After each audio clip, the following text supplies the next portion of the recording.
Bonjour à toutes, bonjour à tous, bienvenue dans le thème S'informer, un regard critique sur les sources et les modes de communication. Cette question est importante car les médias et les supports de communication n'ont jamais été aussi nombreux. Par conséquent, les façons de s'informer sont multiples et elles varient selon les individus, les groupes sociaux et les territoires. L'information imprimée connaît un grand essor au XIXe siècle avec l'industrialisation. C'est l'entrée dans l'ère des médias de masse qui est soutenue par la liberté de la presse grandissante et par les grands progrès de l'instruction. Au XXe siècle, la radio et la télévision font entrer l'information dans tous les foyers.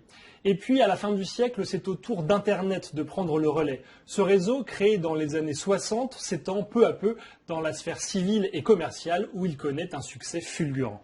Il fait entrer la planète dans l'ère de l'information mondialisée. L'information peut être libre ou contrôlée.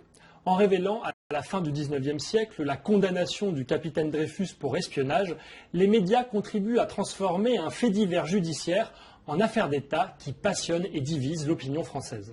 Les agences de presse internationales jouent elles aussi de leur côté un rôle très important dans la diffusion de l'information. La première a été créée à Paris, à l'initiative d'Havas. Et puis très vite, des concurrentes se sont développées en Europe et aux États-Unis.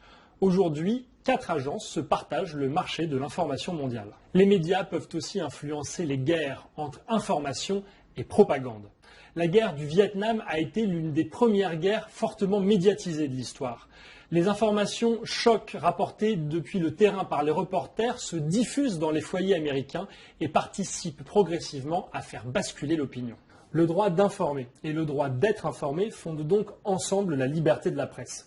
Le droit à l'information suppose que la liberté des journalistes soit reconnue. Et cela occasionne des conflits entre les journalistes justement qui veulent diffuser l'information et des acteurs publics ou privés qui veulent la contrôler. L'organisation de l'espace médiatique a donc été un enjeu majeur du XXe siècle. Elle le sera aussi au XXIe, où Internet et les réseaux sociaux donnent une place plus grande à la parole des citoyens et des lanceurs d'alerte, mais aussi au complotisme et à la désinformation.